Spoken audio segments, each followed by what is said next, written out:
Já começou, vocês podem começar. Boa tarde, gente. Aqui não está aparecendo ainda. Não, ainda não. Você lembra que tem um delayzinho? Uhum. Você tem que esperar aparecer aqui ainda? Ah, no meu não tá. Só um pouquinho, gente, tá? Vai começar. Já começou. Isso. Gente, ó, tem várias pessoas. Só um pouquinho, gente. Tá? Vai começar. Gente, está atrasado. Isso. Gente, ó, tem várias pessoas. Tá, peraí, deixa eu ver, deixa eu entender. Você tem que diminuir o YouTube, tirar o som do YouTube. É isso aí, gente. Podemos começar? Está todo mundo me ouvindo? Bom, boa tarde. Muito feliz de estar aqui hoje. Muito, muito feliz. Ontem nós fizemos uma grande ação chamamos de um dia de esperança. Eu acho que o professor César disse bem isso. Foi apoteótico a vinda dele a Londrina em 2017, em março de 2017, portanto, mais de 3 anos já. E ontem a gente fez uma recordação disso, nós postamos várias fotos do dia, depois eu encaminho todas, professor César, acho que beleza. Você tem aí, mas a gente encaminha de novo.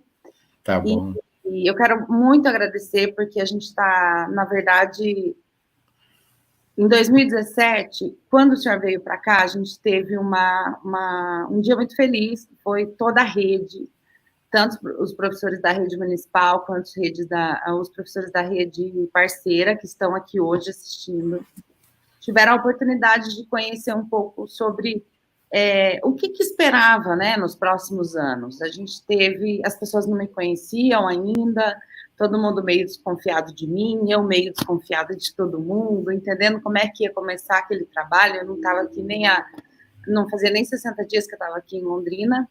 E aí a gente teve aquela apresentação que foi espetacular, a tua fala, o teu, enfim, teu carinho, tudo aquilo que aconteceu naquele dia, que foi muito especial.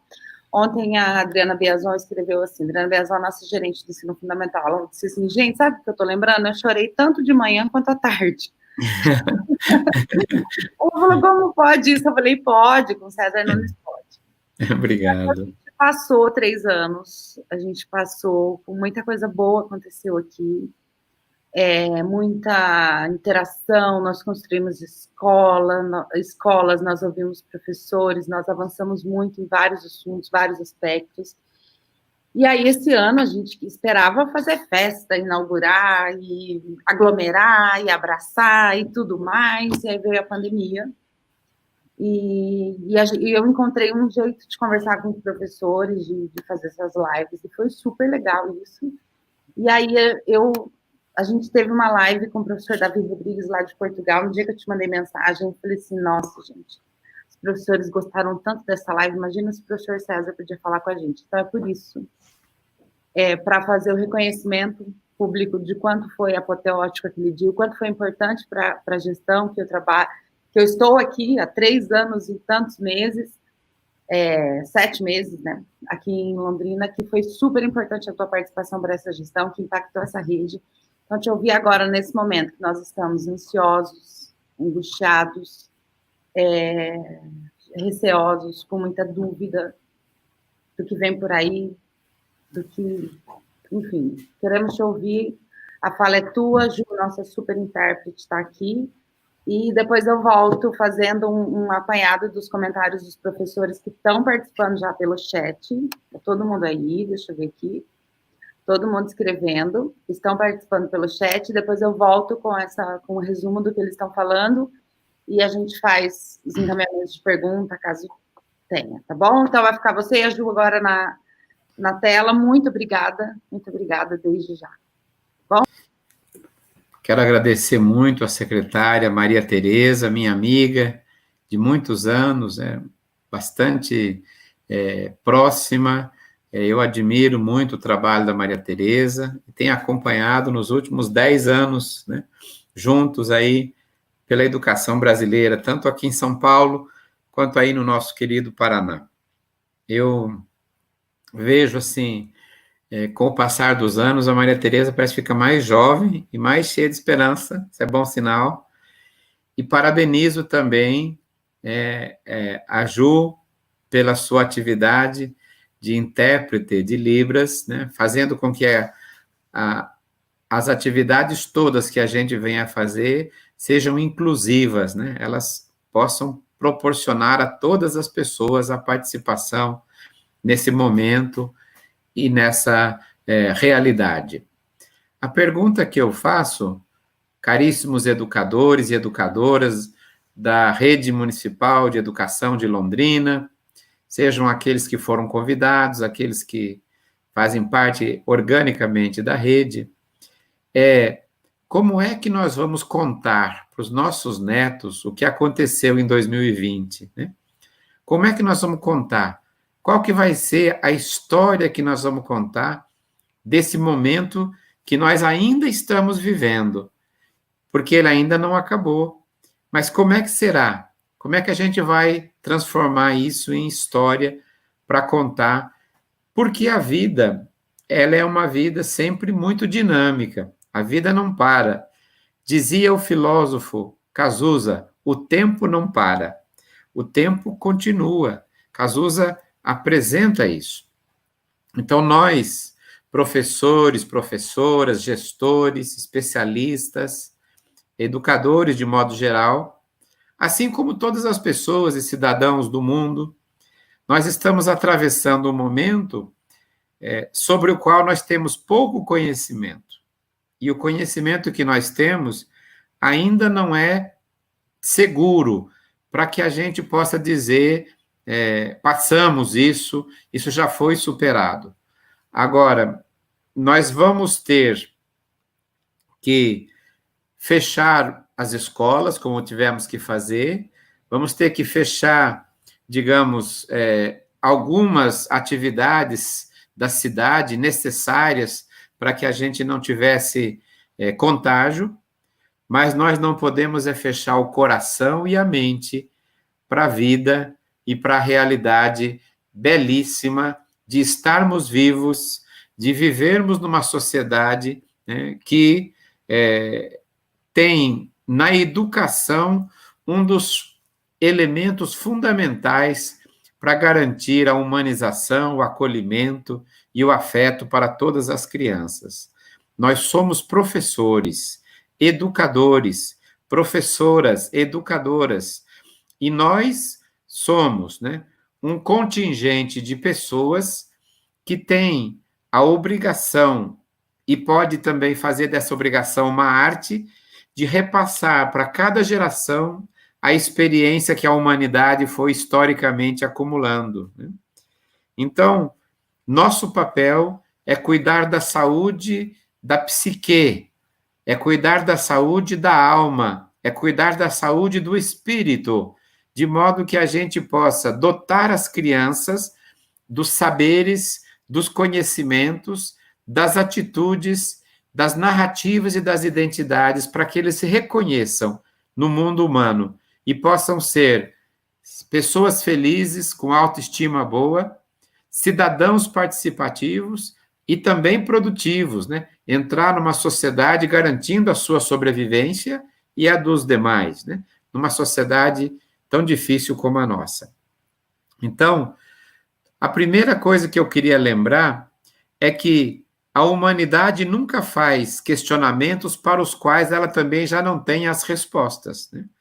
As respostas para a superação da Covid-19 e do coronavírus, né?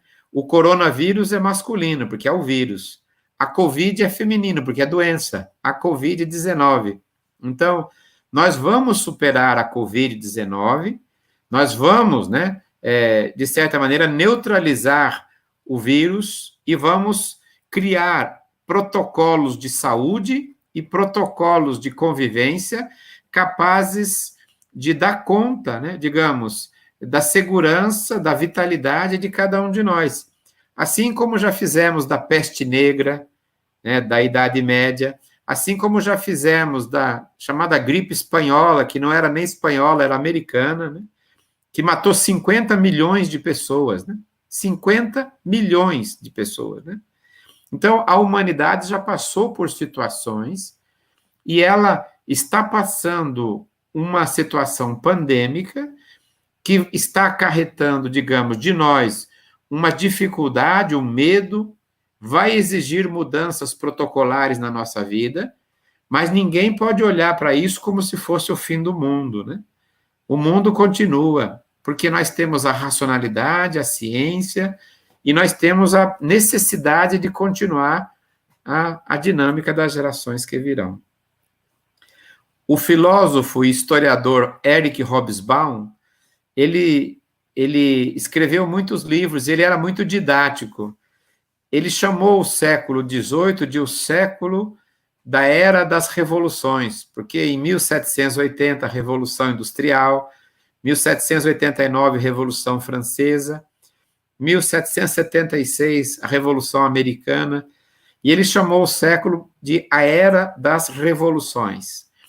No século seguinte, né, o século XIX, ele chamou a Era dos Impérios, porque a Inglaterra de um lado e a França de outro dominaram o mundo em grandes impérios.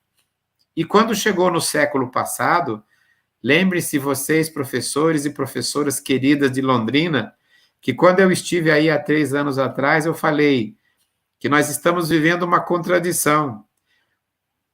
Nós temos uma escola do século XIX, professores que nasceram no século XX e crianças que nasceram no século XXI. São 3 séculos diferentes organizando a nossa vida. E sobre o século XX, o Hobsbawm disse o seguinte: o breve século XX, a era das incertezas. Ele não sabia dar uma identidade original para o século XX. O século XX viveu a Primeira Guerra Mundial, 20 milhões de mortos. A Segunda, 60 milhões de mortos. A chamada gripe espanhola, 50 milhões de mortos. Se é uma coisa que o século XX viu, foi enterrar gente, foi bomba, foi sofrimento, foi guerras, violências naquele século. E ele não sabia quando é que o século XX teria acabado. Os seguidores dele, alunos deles, diziam: o século XX acabou de verdade quando caiu o Muro de Berlim, em 1989. Mas logo disseram: não, o Muro de Berlim acabou com a lógica bipolar entre capitalismo e comunismo, mas não mudou o mundo, o jeito de produzir continuou o mesmo. Outros disseram: o século XXI vai começar depois das Torres Gêmeas. As Torres Gêmeas fecharam o século XX. Agora é o XXI. Mas não. As Torres Gêmeas mudaram os protocolos de segurança em aeroportos, mas não tiraram os Estados Unidos da liderança, a economia americana da liderança mundial, etc. Então, eu quero humildemente tentar seguir o grande Boaventura de Souza Santos, sociólogo português, que diz assim: a cruel pedagogia do vírus, e dizer que o século XXI começa com a pandemia da Covid-19. Nós começamos o século XXI a partir deste ano, de 2020. E nos livros de história, essa data vai ser uma data do começo de uma outra era, de uma outra época, de uma outra realidade. Nós não podemos continuar pensando que a vida, a realidade, a educação vai ser a mesma como era antes da pandemia da Covid-19. Nada mais será como antes. Evidentemente que as mudanças serão vagarosas, pois tudo que é revolucionário e transformador é devagarinho que acontece. O que é rápido e quase sempre muito duro é sempre banal e nem sempre tem profundidade e raízes. Levaremos provavelmente de 20 a 30 anos para assimilar o que aconteceu com a pandemia da Covid-19. O mundo pós-pandemia será um mundo que se organizará diferentemente. E aí sim, podemos dizer que o século XXI vai começar agora, com uma nova realidade econômica uma nova realidade familiar, uma nova realidade tecnológica, uma nova realidade produtiva, um novo papel do Estado, do governo, e o sexto, uma nova educação e uma nova escola. A escola nova, a escola transformadora, ela está projetada para acontecer. Vai demorar mais, vai demorar menos, de acordo com a dinâmica das relações sociais, das relações políticas e das relações pedagógicas que forem implementadas pós-pandemia. Vejam, até bem pouco tempo atrás, se dizia que o mercado é que tem que organizar tudo, né? O consenso de Washington, né, criou um neoliberalismo, e a ideia de que é o mercado, o progresso que regula tudo. Quem é que salvou as economias nesse ano de 2020? Não foi o mercado, foi o Estado, novamente o Estado. Foi o Estado norte-americano que sustentou com trilhões de dólares, mais do que foi aplicado para levantar a Europa depois da Segunda Guerra Mundial, para manter a economia norte-americana ainda equilibrada. Foi o Estado que levantou a Inglaterra, foi o Estado que levantou a Espanha, foi o Estado que levantou a Itália, e ainda que com uma política muito menor, tem sido o Estado ainda que garantiu, né, através de uma determinação votada pelo Congresso Nacional, um auxílio emergencial que fez aparecer 30 milhões de pessoas que não recebiam nada, que não estavam em nenhuma lista, não estavam nem no Bolsa Família. 30 milhões de pessoas, 34 milhões, né? Então, é novamente a presença do Estado que deve organizar uma nova economia. Chega desse discurso privatista. Os países que fizeram reformas do sistema de saúde público sofreram mais, como Itália e Espanha. A Inglaterra está voltando a estatizar o serviço de saúde. Por quê? Porque é necessário que a saúde seja um bem público para todos, né? Outra coisa, nós não teremos mais grandes shopping centers, né? Eu andava pelo nosso Brasil e toda a cidade queria falar para mim: professor César, aqui nós temos o maior shopping da América Latina. Eu nunca sei por que essa ideia de América Latina, mas eu ia em Recife, falavam isso.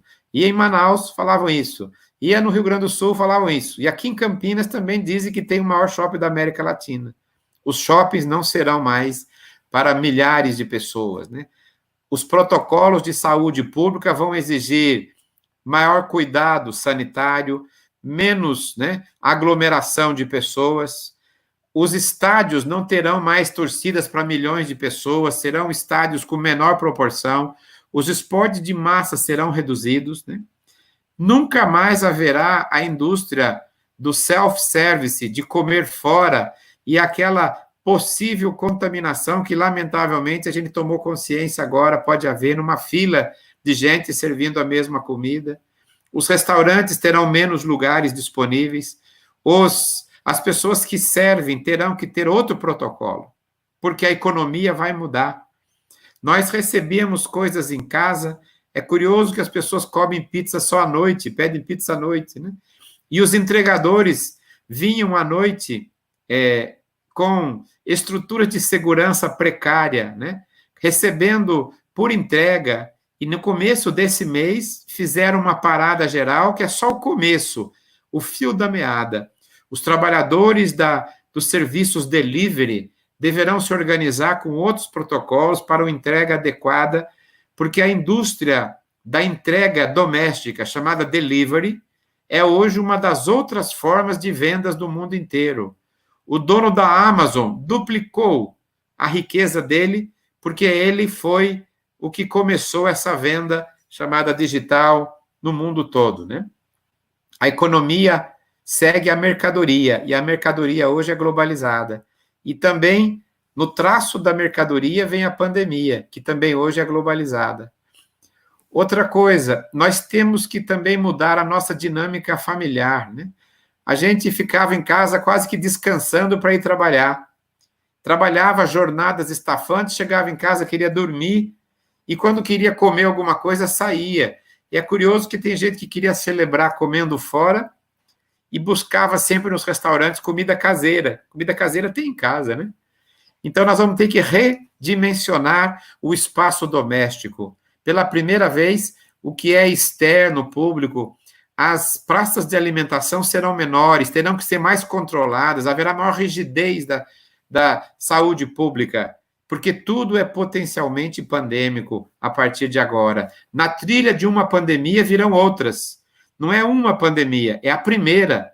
Virão outras pandemias, porque hoje o estágio da humanidade é um estágio global. E o que não houver cuidado com uma parte do planeta vai atingir todo o planeta. Lamentavelmente, na maior parte das vezes, com efeitos nocivos e não positivos. E se nós vamos mudar a economia, vamos mudar o jeito de viver em casa, vamos mudar o jeito de organizar também o nosso cotidiano. A indústria do entretenimento já tem se deslocado dos grandes cinemas para as redes de entrega de séries e cinemas em casa, né? Agora, as empresas querem dizer 42% das empresas não querem mais voltar a trabalhar numa determinada fábrica ou determinado lugar. Estão pensando em aderir ao home office, trabalhar em casa. Eu acho que o home office vai evoluir aí em 10, 20 anos ainda. Mas é preciso um outro protocolo. Direitos trabalhistas, pagamento da energia elétrica, pagamento da internet e provedoria em casa, porque é muito fácil você trabalhar em casa com todos os recursos da empresa. E a casa tem que mudar de perfil, porque a mulher trabalhando em casa ela é sobrecarregada com uma quarta jornada de trabalho. Porque o espaço doméstico tem sido patriarcal e machistamente um espaço de ocupação quase que total, né, da mulher. Então, é preciso mudar o espaço familiar, repactuar os serviços domésticos, dividir novamente as funções todas, né, de trabalho, de alimentação, que a casa exige.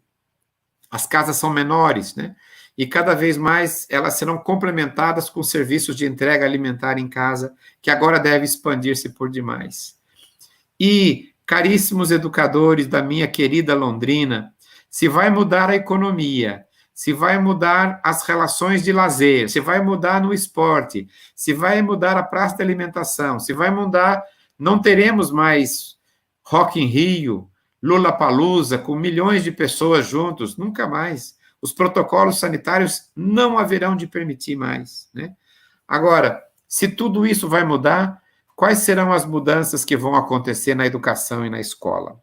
E aí é que a gente tem que pensar com o coração e pensar com o cérebro e o coração, para que a gente ajude a construir essa nova escola e essa nova relação educacional.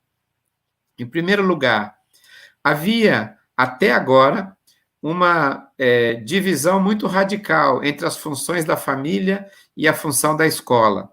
A partir da pandemia, as famílias tomaram consciência da importância dos professores, dos gestores e do espaço escolar, né? Há famílias hoje que reconheceram, e há outras que não tinham nunca valorizado, né? Valorizaram o papel do professor na educação dos filhos, né? O professor, a professora, são fundamentais na educação das crianças.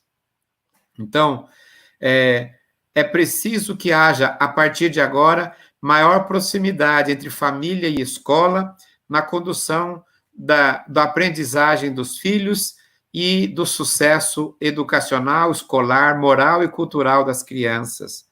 Pois a educação, ela se acelera agora na direção de não ser somente uma transmissão de conhecimentos.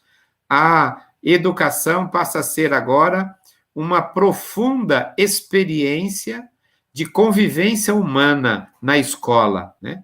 É preciso que a escola seja projetada para ser um lugar de exposição a uma vivência humanizada, a uma vivência socioemocional e afetiva de qualidade.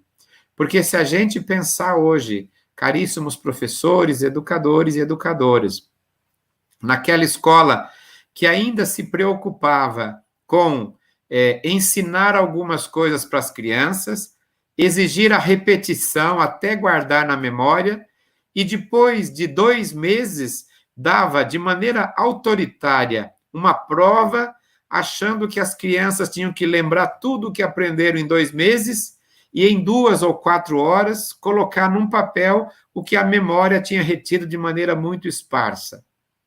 Isso era chamado avaliação. Avaliação de cima para baixo, mensurativa, meritocrática, classificatória. Esse modelo de avaliação está ferido de morte, né? Nós não teremos mais uma escola que avalia desse jeito. Muita coisa dos conteúdos escolares pode ser encontrado pelo próprio aluno, com autodeterminação, pois as novas tecnologias digitais exigem que as crianças, desde pequena, sejam educadas para ter decisão, para saber buscar a informação, para comparar uma informação com a outra e para chegar ela mesma a algumas considerações, sem precisar o professor o tempo todo ser aquele elemento que determina absolutamente tudo. Então, a avaliação chamada tradicional está ferida de morte depois da pandemia. Ela não se sustenta mais, ela não tem por que ser mantida e ela não se coaduna com uma escola onde os alunos sejam capazes de buscar informações, de se autodeterminar, de buscar a própria avaliação. Agora, nesse processo, as aulas também terão que ser transformadas, até fisicamente. Nós não teremos mais salas de 40, 50 crianças, ou adolescentes, ou jovens. As salas terão que ser menores, né? As jornadas terão que ser ampliadas, né? Para que as pessoas possam trabalhar outra chamada arquitetura material da escola. A Unicamp está pensando em fazer salas para até 20 alunos, com 1,5 metro, com protocolos de lavar as mãos toda hora na entrada, com capacidade de cada carteira ter também elementos de autohigiene, com álcool gel, como antigamente tinha o tinteiro na carteira, agora vai ter um pouquinho de álcool gel, em gel 70, para que outro protocolo, outra arquitetura da escola.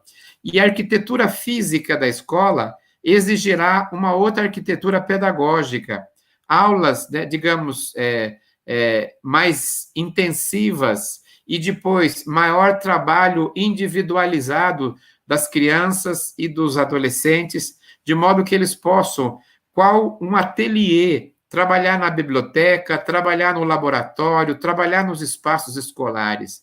A escola pós-pandemia projeta a superação de 40 crianças com os olhos vidrados num professor que fala o tempo todo. Essa relação pedagógica tenderá a ser superada pelas novas disposições didáticas que haverão de ser apresentadas. O professor terá que aprender a pedagogia e a didática digital. Se até agora nós fomos mais ou menos improvisados, a partir de agora, isso vai se inserir de maneira estrutural na escola. Eu sempre distingo alfabetização de letramento, que os professores trabalham isso nas teorias. Alfabetizar é você aprender os protocolos iniciais de uma área. Letrar quer dizer você tomar autonomia e profundidade naquelas estruturas de conhecimento. Alfabetização geográfica é você saber o nome do rio, a colina, o monte, é saber a várzea, o pântano, saber reconhecer o espaço físico. Letramento geográfico é você compreender a formação da cidade, as eras geológicas, né?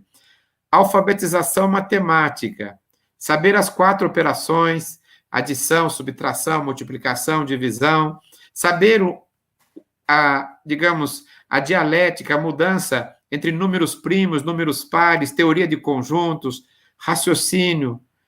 Letramento matemático é aprofundar a matemática, compreender escalas decimais, né? alfabetização, digamos, da língua nativa, dominar consoantes, vogais, fonemas, orações, letramento, aprender a língua com propriedade, criar bilhetes, cartas, poemas, dominar os conteúdos para expressar a sua vontade. E a mesma coisa vale, queridos professores, para os professores. Alfabetização digital é você dominar os protocolos da cultura digital, aprender a mexer com os computadores, ligar e desligar, aprender a ilustrar com uma foto, aprender a transmitir os dados. E nós, professores, nem alfabetização digital tivemos até agora, né? Muito menos letramento digital, que é você conseguir preparar uma aula no seu computador, criar recursos, projetar numa sala, digamos, equipada para com os seus alunos, depois mandar para cada um dos celulares uma tarefa complementar que eles possam fazer. Isso seria o letramento digital. E eu não estou cobrando os professores, queridos professores, porque ninguém dá o que não tem, ninguém dá o que não recebeu. Então, nos nossos cursos de licenciatura, de pedagogia, nós não tivemos alfabetização digital. Eu sonho com um curso de pedagogia em que os professores e professoras sejam preparados, primeiro na faculdade, para trabalhar a massinha, para trabalhar a cartolina, para trabalhar o papel couché, para trabalhar os cortes, a produção, e para também ligar e desligar um tablet, ligar e desligar um smartphone, fazer a transmissão de uma música, conseguir projetar em Bluetooth uma música para todos os alunos, né? E, ao mesmo tempo, ele possa usar um dia o papel, outro dia a cartolina, outro dia a massinha, outro dia o touchscreen, de tocar e ensinar que as crianças trabalhem 20 minutos, 10 minutos, para não ficar todas elas dependentes de um smartphone. O smartphone demais, como tudo na vida, faz mal, né? Criança que fica muito no smartphone atrapalha o desenvolvimento neurológico, perde a capacidade de olhar o mundo. Então, é preciso que haja uma pedagogia da apropriação digital, que só pedagogos e pesquisadores poderão ajudar a ser feito no mundo, mas que a gente não jogue fora a cultura digital, só coloque no devido lugar, na escola, adequada e corretamente, para que ela seja um dos mediadores da aprendizagem. Não seja jogar fora tudo que era analógico, material, impresso e só ficar no digital. A humanidade não é só digital. O digital é uma parte de toda a transmissão. Uma criança tem que aprender o trava-língua, tem que aprender a desenhar as letrinhas, tem que aprender primeiro a letra cursiva e depois vai aprender a digitalidade. Tudo isso é aprendizagem na educação e na escola. Agora, nós precisaremos de professores digitais para criar crianças pedagogicamente digitais.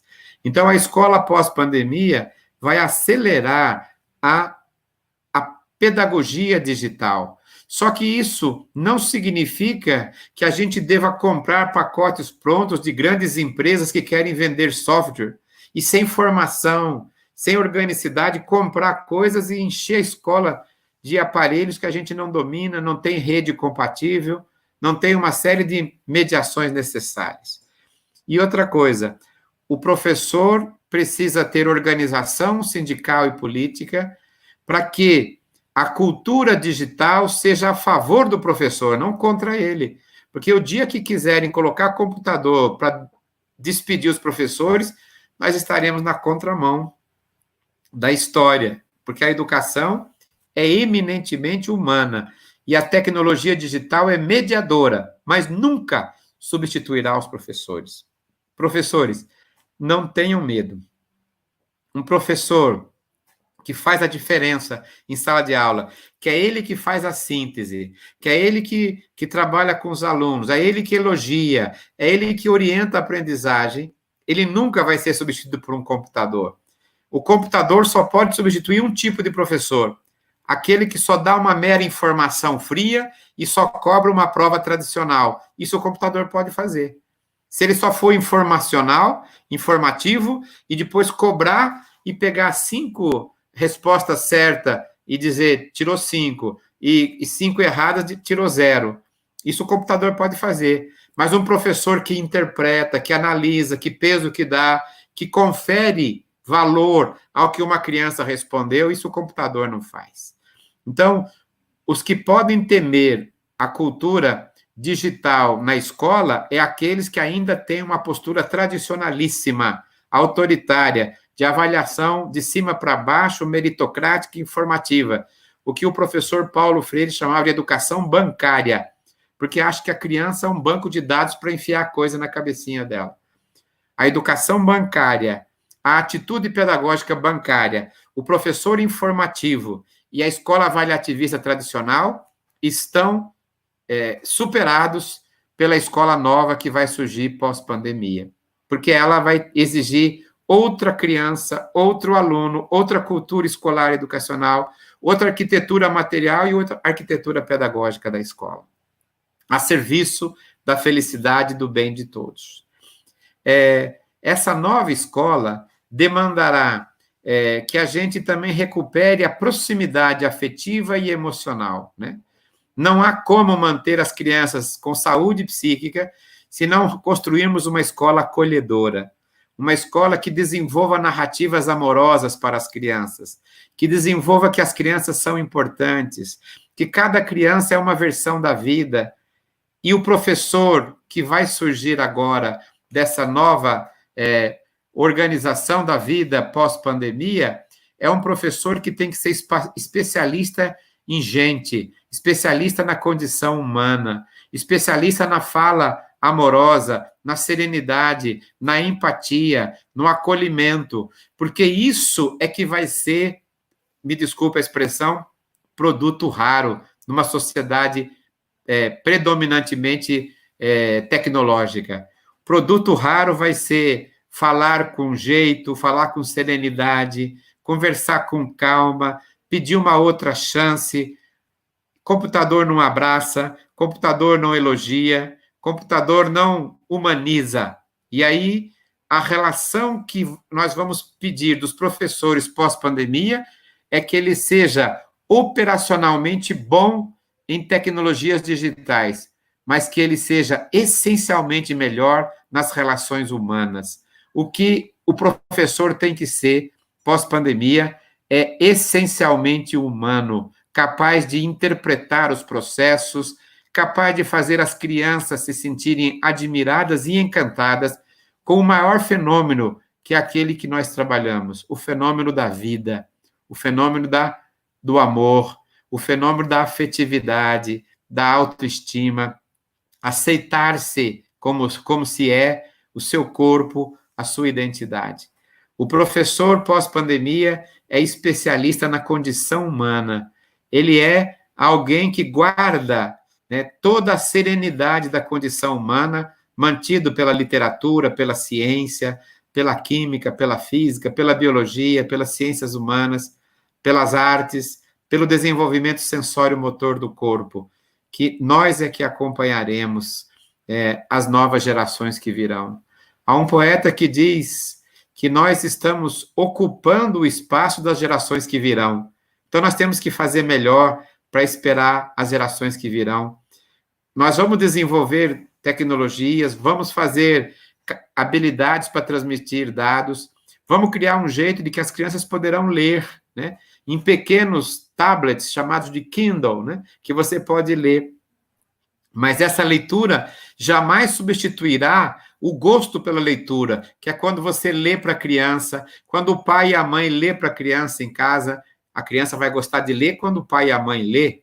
Ela não lê porque o professor manda, ela lê quando for para corresponder a uma atividade social, e a maioria dos pais e mães da nossa sociedade não lê.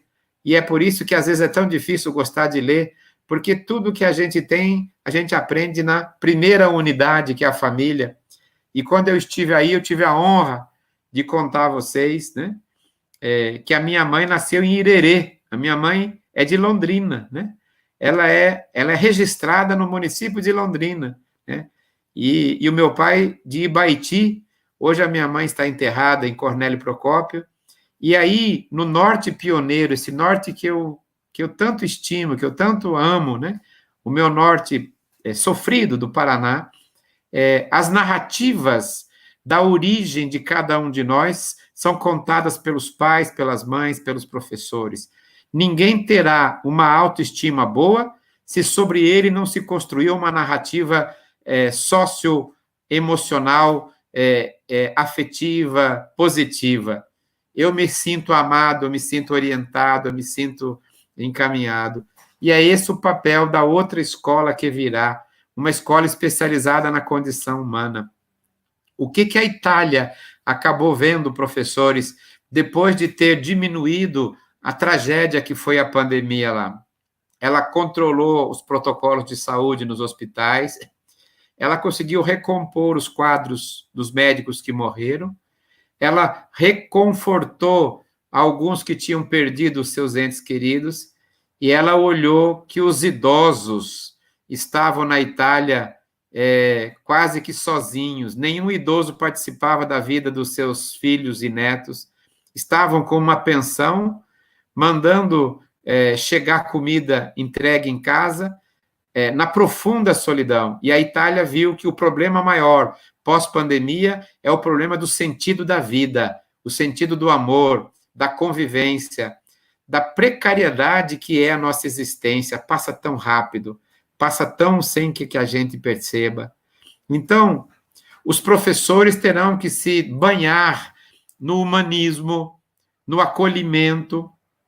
A sociologia mostra que a causa de maior sucesso das crianças no mundo todo é quando os pais têm uma preocupação com o sucesso escolar dos filhos. A primeira causa, portanto, de sucesso escolar das crianças no mundo é a escolaridade dos pais, menos no Brasil. No Brasil, a primeira causa do sucesso escolar dos filhos é o ambiente de acolhimento da escola. A maioria das crianças relata que os professores apostaram nelas, e elas cresceram quando os professores venceram o preconceito, venceram a concepção tradicional de querer preparar a criança para o mercado de trabalho e foram capazes de acreditar nas crianças e desenvolver nelas a crença em si e uma autoestima. Eu devo toda a minha serenidade psicológica à minha mãe e à dona Cotinha, que já por 2 vezes contei para vocês, né? Choramos juntos, né? Em março de 2017, o que uma professora pode fazer no coração de uma criança. Esses dias, conversando com o Cipriano Lucchesi, ele contou a mesma coisa de um professor, pois o Lucchesi não tem vergonha de dizer que é hoje o maior especialista em avaliação do Brasil, um dos maiores do mundo, que ele foi reprovado 2 anos na escola. E depois de reprovado, é que um professor amoroso fez com ele um trabalho de autoestima, de recomposição. Ele já estava quase acreditando que não era capaz. E um professor o retomou pela mão da alma e fez dele Cipriano Lucchesi, o maior especialista em avaliação do Brasil, como disse, um dos maiores do mundo. Uma outra ideia que eu vou deixar com vocês, Paulo Freire, do qual tive a honra de ter sido aluno e motorista, como contei a vocês, foi reprovado 2 anos na escola. Paulo Freire, hoje, o maior educador, talvez um dos maiores da humanidade, um último livro publicado na Europa, De Aristóteles a Paulo Freire. O homem reconhece Aristóteles, o autor, como um primeiro intelectual do Ocidente e reconhece como o último grande intelectual universal o brasileiro Paulo Freire. Está entre os maiores do mundo. Foi igualmente reprovado pela escola tradicional. Então, professores e professoras, vamos desconfiar das práticas do passado e vamos deixar no passado, com respeito, o que precisa ficar lá. E vamos ajudar a construir a escola pós-pandemia com uma escola que supere tudo aquilo que leva ao negativismo, que leva ao egoísmo, que leva à negação da autoestima, à ideia de marginalização, e fazer da experiência educacional escolar essencialmente uma experiência de acolhimento e de humanização. O que é que os professores precisam saber nesse momento histórico. O Freud, um dos grandes intelectuais do Ocidente, diz assim: se a humanidade soubesse o quanto é difícil educar, trataria melhor seus professores, né? O quanto é difícil educar. A mais difícil missão da humanidade é educar. Trataria melhor os seus professores, trataria melhor as suas professoras, né?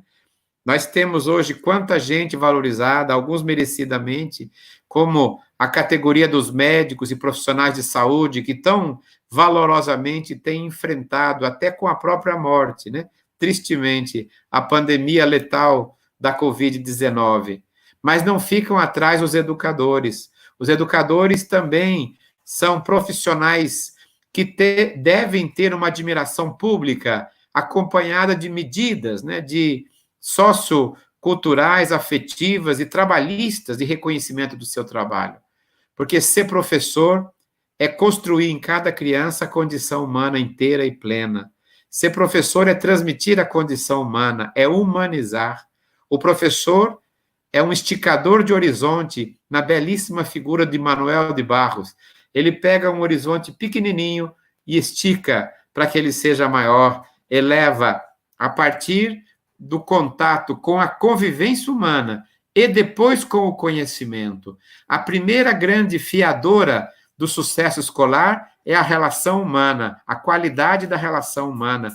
Todo professor tem que ser afetiva e emocionalmente provocador dessas relações humanas. E depois é o domínio do conhecimento, da multidiversidade do conhecimento, da cultura.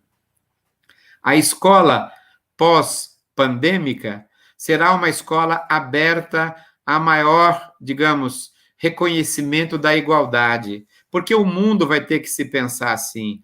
Não adianta alguém morar em Alphaville e se fechar e se trancar com tudo, se infelizmente ainda houver uma pessoa que ele socialmente tem contato, que está cada dia mais dependente de doenças crônicas, de contágios, né, no transporte coletivo sem cuidado. Então, o que acontecer a Alphaville vai acontecer à favela, e o que acontecer na favela vai repercutir em Alphaville. O mundo vai ter que superar essas desigualdades e criar uma igualdade maior, todo mundo com saúde pública, protocolos sanitários adequados, conhecimento correto da ciência, capacidade de leitura de uma bula de remédio, possibilidade de cuidar de si, superar, né, digamos, as condições hoje terríveis da propaganda sem sentido, né?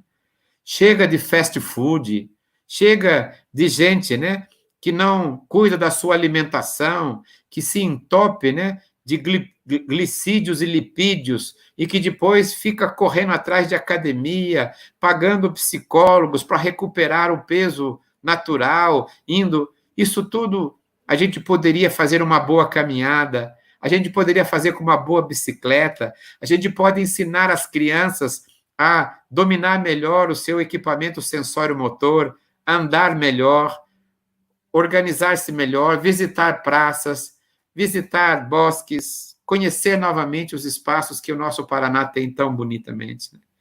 Então, nós precisamos repensar a relação didático-pedagógica, nós precisaremos repensar, né, o papel da escola que virá, uma escola de capacidade de produzir relações humanas mais significativas, capacidade de ensinar cada criança a encontrar, né, na grande rede mundial de computadores, um punhado de recursos didáticos ilustrados, né? Não adianta a gente rejeitar a cultura digital, nós temos que apropriarmos dela e colocarmos a serviço da aprendizagem, né? É muito diferente uma aula que cria um recurso digital do que aquela que continua, com muita humildade, eu digo, ainda no cuspe e giz, porque às vezes a gente só tem o cuspe e o giz, né? Mas a gente precisa e pode melhorar as nossas dimensões apropriando e colocando a serviço de uma nova realidade humana, de uma nova realidade social. E aí, vejam, a educação, ela é sempre uma mediação para uma finalidade maior na vida. Ninguém vai para a escola por ir para a escola. A escola é um meio para formar a pessoa humana. E formar a pessoa humana para quê? Para se reconhecer como ser humano, para reconhecer a diversidade da condição humana, para respeitar todas as demais pessoas que encontra, né? Por isso, caríssimo educador e professor de Londrina, dessa rede laboriosa de Londrina, né? O professor, a professora, são, nesse momento histórico, também um modelo, uma admiração. As crianças já têm muito poucos modelos no mundo de hoje. E o professor, a meu ver, deveria ser um modelo de acolhimento, de orientação, de serenidade, trabalhando sobre si essas novas coordenadas antropológicas, filosóficas, pedagógicas da escola que virá. A escola que tende a diminuir as desigualdades e combater aquelas desigualdades de natureza social, que não tem base nenhuma, né, e que nem tem como se sustentar. Né? Um lugar onde haja lugar para todos. Né? Uma escola... A Constituição de 1988, professores, disse que a educação é direito subjetivo e direito social. É isso que nós queremos, que ela seja direito, e que as crianças entrem na escola. O primeiro valor é universalizar o acesso. Mas universalizar o acesso é só a primeira etapa, para depois universalizar a aprendizagem.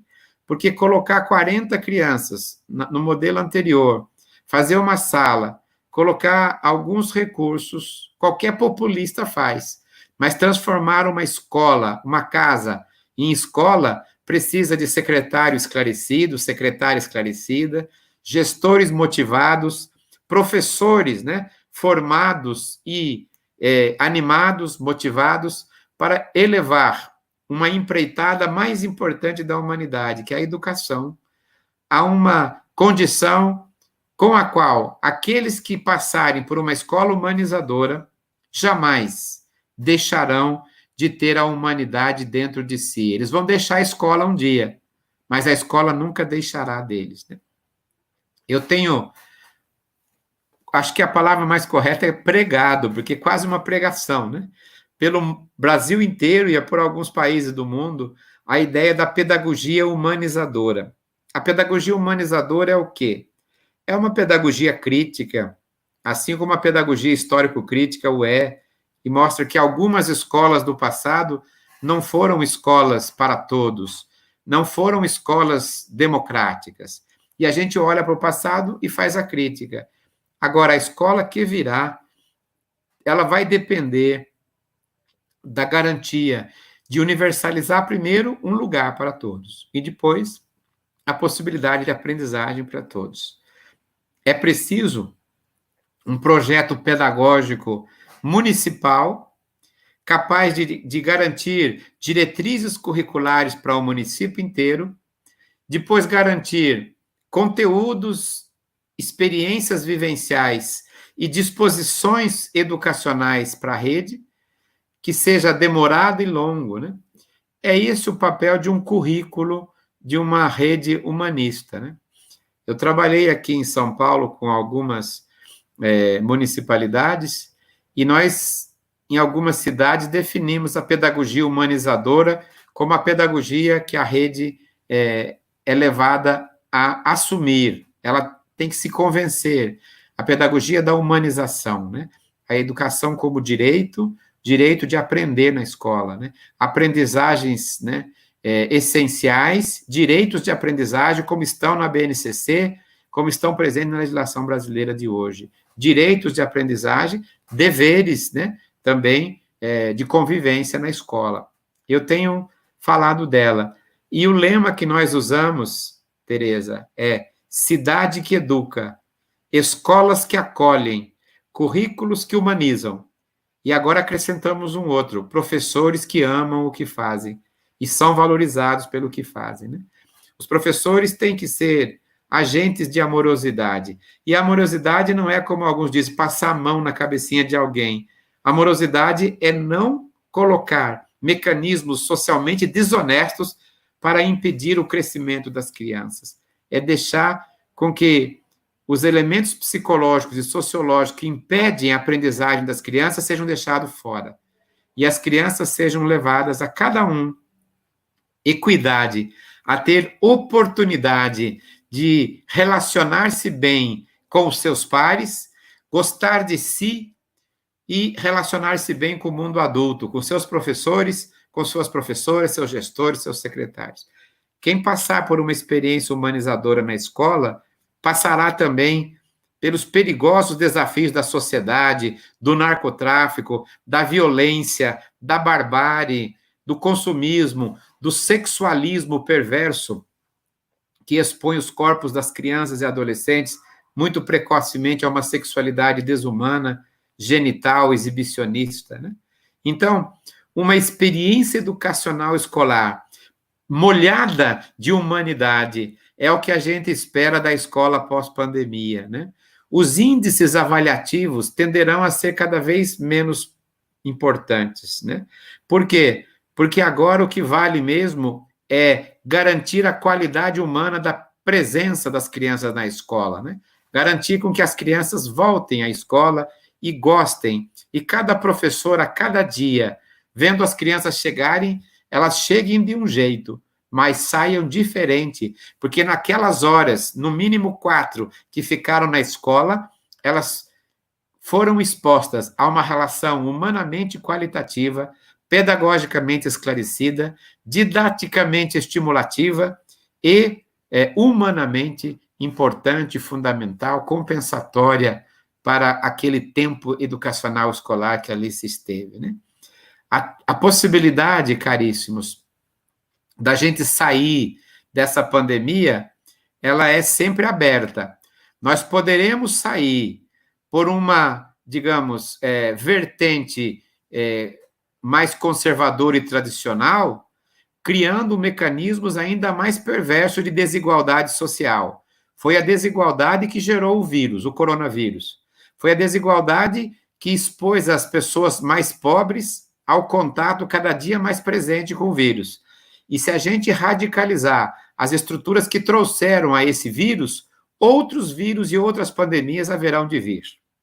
Mas se a gente sair da pandemia com a tentativa de, em 10 a 25 anos, corrigir o que levou ao vírus, corrigir as desigualdades sociais, dar melhores condições para as camadas populares de habitação, de saúde, organizar melhor a relação com o campo e com a produção, de modo que também os animais tenham seus ecossistemas, que não precise um vírus sair do animal e entrar no ser humano, porque ele não tem mais para onde correr, como foi o coronavírus, que a gente faça um equilíbrio maior. Em 50 anos, nós teremos uma outra humanidade, com uma outra escola, uma outra realidade, e não essa que faz com que as cidades, né, como nossa querida Londrina, esteja cada vez mais dividida em prédios fechados, riquíssimos, poderosos, mas que chega ao final da tarde, a gente leva mais tempo para chegar em casa de carro por causa do trânsito do que chegar de carroça, quando antigamente o meu pai ia de um canto para outro para comprar na venda. A carroça era muito mais rápida do que o trânsito de hoje. Com o gás carbônico nos nossos, né, narizes, né, com a poluição da cidade, com a poluição dos rios, com os lagos todos fétidos, porque o esgoto humano não foi tratado. Nessa pandemia, a Baía de Guanabara respirou um pouco mais, né? O ar de São Paulo ficou melhor, alguns puderam ver o sol e puderam ver estrelas à noite menos poluído, porque ela obrigou a humanidade a se recolher e tomara, oxalá, esse recolhimento seja para sair, né, e produzir uma outra sociedade, né? Um amigo meu disse que, contou uma história, que ele disse que ele vinha por um rio quando ele esteve junto com os índios no Brasil, e eles vinham num barquinho, e de repente, ao chegar num determinado lugar, lá no estado do Amazonas, o rio desaparecia embaixo de uma... Havia um lago e o rio desaparecia debaixo de uma montanha. E aí eles tiveram que parar a canoa do lado, pegar os seus apetrechos cada um pegar uma canoa e andar a pé para atravessar a montanha. E lá, depois da montanha, o rio surgia novamente num lago e ele continuava. E passado a montanha, eles montaram novamente a canoa, puseram os apetrechos e continuaram a caminhada do rio. Havia uma montanha no meio que impedia a transição daquele pequeno rio. Eu acho que a Covid-19, eu acho que a pandemia é essa montanha no meio do rio, né? Nós vamos ter que parar um pouco, atravessar o lado, mas tomara que do outro lado do rio a gente não volte para a normalidade que a gente tinha, desigualdade, escola meritocrática, avaliação de cima para baixo, educação bancária, medo das tecnologias digitais, desvalorização do professor, dupla ou tripla jornada dos professores para ganhar um salário digno, ter que pegar 2 cargos, chegar estafado em casa. O seu filho pede alguma coisa, você não tem mais nada, né? Chega completamente no pó da rabiola em casa, não tem nenhuma disposição porque tem que trabalhar por demais, passar mais tempo com os filhos dos outros do que com os seus próprios, né? E aí, isso vai gerar uma desumanização interna, um pessimismo, uma tristeza. Que depois da montanha, a gente busque a terceira margem do rio, não mais as margens que nos comprimem, a margem lá do fundo, um rio cada vez maior, sem margem, um rio de humanização, de acolhimento, um rio de avaliações mediadoras e não avaliações mensurativas, de avaliações humanizadas e não avaliações diagnósticas. Diagnose é palavra de médico para achar doença, né? Diagnóstico também não gosto, né? Nem mensurativo, nem diagnóstico. Para mim, a avaliação é formativa e mediadora. E só pode avaliar bem quem ensina e aprende bem. Por quê? Avaliar bem para aprender melhor. Porque a avaliação tem que estar a serviço da aprendizagem e não da reprovação e da seletividade. Aprendizagem de todos, né?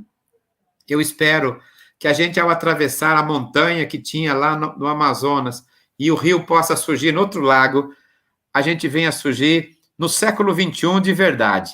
Um século baseado na biodiversidade, na sustentabilidade, nas relações humanas duradouras, na tolerância, no respeito à dignidade de qualquer pessoa, na igualdade de homens e mulheres, na orientação para a diversidade sexual de todos, né?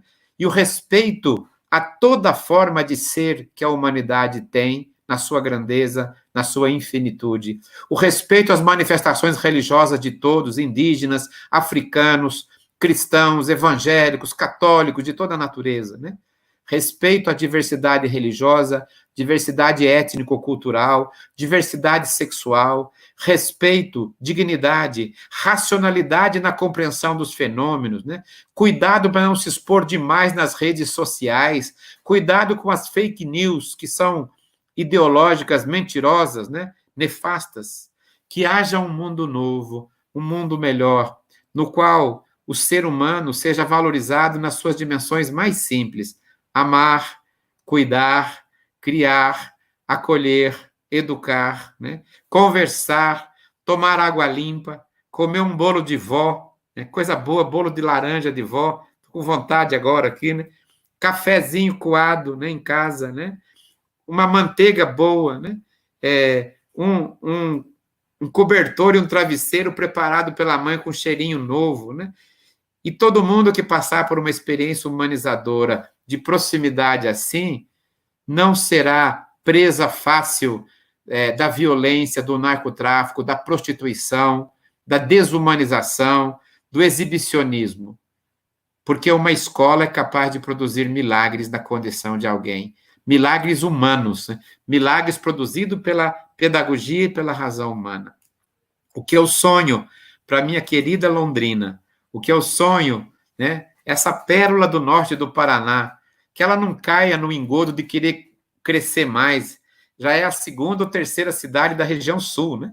Tem Porto Alegre, Curitiba, Joinville e Londrina, né? Ela é maior que Florianópolis.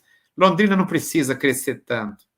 Que o progresso seja o progresso pedagógico, progresso humano, progresso escolar, progresso ético, progresso estético, e que a gente, nessa corrida pós-pandêmica, a gente recupera algumas coisas que tinha ficado lá em casa, ficado em Congonhas, história de pai e de mãe, história de vida, ancestralidade, comensalidade, né? Não vamos cair no engodo de voltar rápido, não. Vamos voltar quando houver segurança. O comércio precisa encontrar outros mecanismos de financiamento, o Estado tem que financiar, mas não voltar rápido. Criança tem que ter outro protocolo para voltar, porque as crianças vão limpar o rosto com a máscara do outro, né? Se tiver que usar máscara, vão se abraçar novamente. Nós vamos ter que ter outros protocolos para a escola que virá. E a gente pode, não é perder o ano, porque pobre daquele que acha que só ganha o ano quando é aprovado na escola. O ano a gente ganha quando a gente tem sentido na existência. Que pai e mãe não queira achar que ele é professor e vai dar aula em casa. Pai e mãe não é professor, pai e mãe é pai e mãe. Se lê com os filhos, continue a ler. Se não lia, comece a ler. Mas não que ele vai ensinar. Quem ensina é professor, que passou por uma formação própria, didática e pedagógica na licenciatura. Pai e mãe ajuda, complementa, orienta. Mas não existe essa ideia de que pai e mãe possam substituir o professor. Ninguém substitui o professor. Nem computador, nem pai e mãe. Pai e mãe é uma realidade maravilhosa, sagrada, mas no seu papel. Quando a escola é a primeira família, né, a família tem que ser uma segunda escola. E as duas relações têm que se completar. Eu sempre falo isso. Então, ensinem novas possibilidades para os seus filhos. Ensine histórias de vida. Tem criança que sabe mais da vida do Brad Pitt ou do astro do Michael Jordan, americano, do que o seu pai, a sua mãe. Como é que eles fizeram para estudar, como deixaram a roça, como compraram a casa, como foi pagar o sistema financeiro de habitação. E quem não conhece a história dos seus não as admira. Não dizia, ninguém ama o que não admira. Ninguém ama o que não conhece. Então, é preciso provocar admiração. Se alguém quiser um dia que os seus alunos admirem, criem narrativas positivas, criem neles protocolos de confiança, e nenhum aluno, nenhuma aluna vai arrostar um professor ou uma professora sobre o qual ele tenha uma admiração amorosa e afetiva. O que o mundo pós-pandemia precisa dos professores é um choque de humanidade e de humanização. Da pesquisa universitária que achem, com muita rapidez, uma vacina para o coronavírus. Das autoridades sanitárias que recuperem o bom senso e leiam com racionalidade o mal que a exposição e a disseminação coletiva pode acontecer. E dos pais, que sejam pais amorosos, que acolham seus filhos, que têm história para contar, que desliguem um pouco a televisão e as séries e converse mais com os filhos, faça um bolinho de chuva, conte a história da taipa do fogão, conte a vida de vocês pelos cães e gatos que vocês já tiveram, lembre histórias do Paraná mais antigo, no qual eu fiz parte, para criar mitologias narrativas amorosas. E os professores, preparem-se para um acolhimento amoroso, novos protocolos de abraço, não poderemos mais abraçar tanto como a gente abraçava, nós brasileiros, vamos ter que encontrar meios, né? Mas que a gente não perca a capacidade de expressar a afetividade com os alunos, com uma palavra boa. Ainda hoje eu fiz 2 aulas com a pós-graduação e com a graduação. E eu vou dizer a vocês, 35 alunos numa aula virtual, uma palavra de elogio para cada um dos alunos que eu tentei fazer, muitos de nós nos emocionamos coletivamente, porque o que toca a humanidade é a humanização. O que faz com que um ser humano não desista de nada é se ele for estimulado por outro ser humano igualmente humanizado. As tecnologias nos ajudam, mas elas não são suficientes.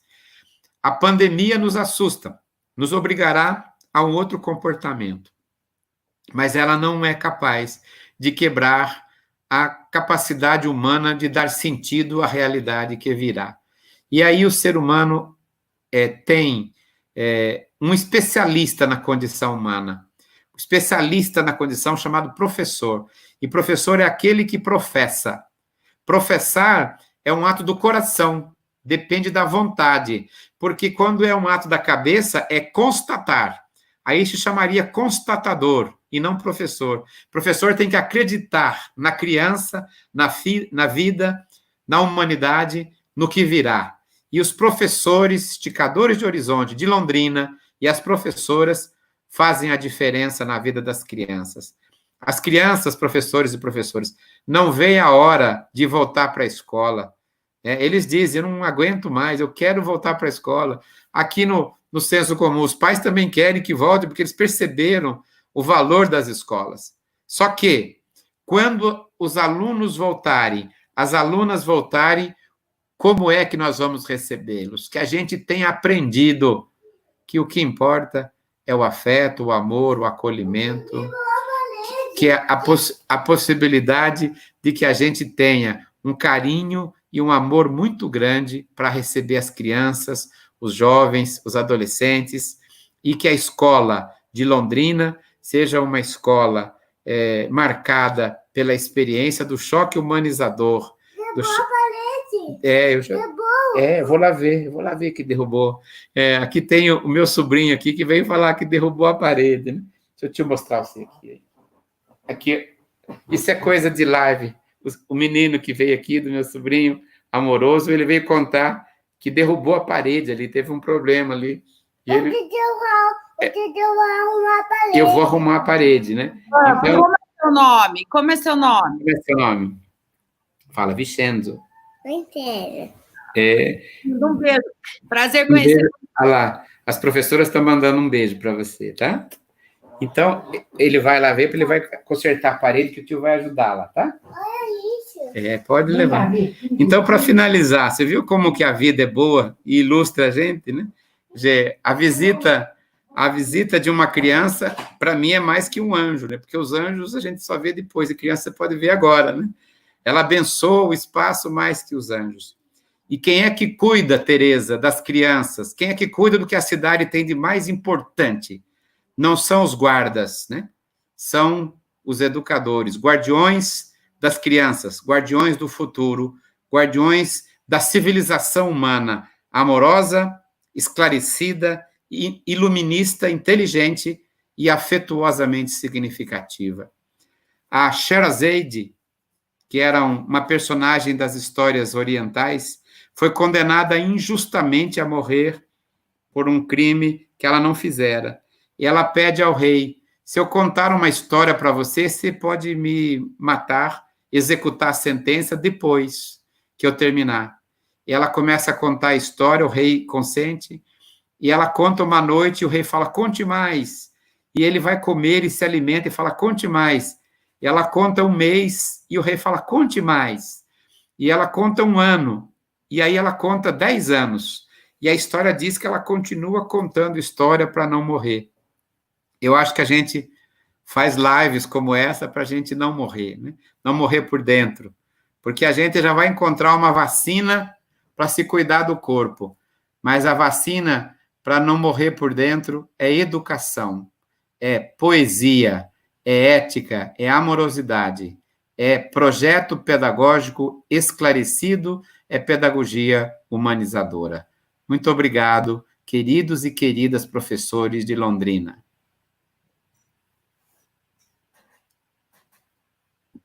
Professor, deixa eu só dizer que o Ibope explodiu quando o Vicenzo apareceu, tá bom? Só para dizer isso.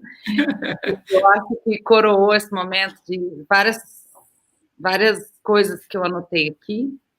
É emocionante ouvir sempre. Depois, se você tiver, a gente pode, ou tiver curiosidade de ver já no YouTube quais os comentários. Nós tivemos 950 pessoas assistindo durante o tempo todo, isso foi muito bom, muita gente interagindo. Eu acho que se a dona Cotinha fosse professora hoje da rede aqui em Londrina, acho que vale um exercício aí, como é que ela ia estar se comportando, como é que ia ser isso, se Verdade. se ela não ia. Ela ia ficar tranquila, ela é muito serena da alma. Né? Exato. E assim, o quanto independente de tudo isso, acho que se a dona Cotinha se daria bem nesse momento, acho que é esse o sentimento que fica, o quanto a gente precisa humanizar e não... É claro que todas as outras coisas são importantes, mas essa de sentir, de respeitar as pessoas, de entender esse momento que nós estamos vivendo, respeitar as diferenças, respeitar as dificuldades das pessoas. Isso é o que a gente tem tentado fazer ao máximo aqui na secretaria, mas foi muito, muito, muito sensacional de ouvir mais uma vez, ouvir como é que vai ser tudo isso, como é que vai ser essa escola pós-pandemia, um pouco dessas ideias, mas posso dizer uma coisa que mais me chamou a atenção? Toda vez que a gente fala sobre os planos e pensa, né, como é que vai ser retomada, como é que vai ser isso e tal, a avaliação, hoje de manhã eu conversava com a equipe, a avaliação é uma das coisas que mais me chama a atenção, e a avaliação está ferida de morte, a avaliação que a gente conhecia está ferida de morte. Acho que isso vai ficar uma reflexão para mim, e eu sei que todos os outros aí têm um monte de reflexão para fazer. A Maria Ângela escreveu aí que nós somos agentes de amorosidade na escola, a escola acolhedora, o professor especialista em gente, professores essencialmente melhor em relacionamento humano, de tudo que o senhor nos trouxe essa tarde. Eu quero agradecer, dar a mão à Alma, quando contou a história do Luquezzi, a Cotinha também deu a mão à sua alma, eu me lembro muito dessa história. Então, eu quero agradecer demais por todas essas reflexões, agradecer muito, muito, muito, gratidão é o sentimento nesse momento, por tudo isso, e toda vez que você fala de Irerê, ou de Londrina, ou de Congonhas, a internet, os comentários aqui fervem, tá? Todo mundo, já fui Irerê, meu pai é de Irerê, minha mãe é de Irerê, eu conheço Irerê, e todo mundo enlouquecido aqui. Então, essa ligação com o norte do Paraná ainda faz mais sentido, nos torna mais próximos ainda. Então, quero te agradecer. Muito obrigado, Maria Tereza. Por tudo, por cada palavra, por cada frase, enfim. Obrigada. Muito obrigado, Maria Tereza. Obrigado a Ju, que deve ter ficado cansada, né? Porque eu falo muito, né? Cansou muito, né? E obrigado a todos os educadores e educadoras de Londrina, né? Foi, para mim, uma grande experiência. Cada vez que eu sou convidado por você ou por alguém do norte do Paraná, o meu coração, ele esquenta, né? Porque eu gosto muito de ser paranaense, de ser pé vermelho, de ser do norte, né? E aqui eu sou conhecido na Unicamp como pé vermelho, alguns chamam, né? E tem aqui um grupo chamado VIP, vindos do interior do Paraná, né? Que eles vêm para estudar comigo, né? VIP, né?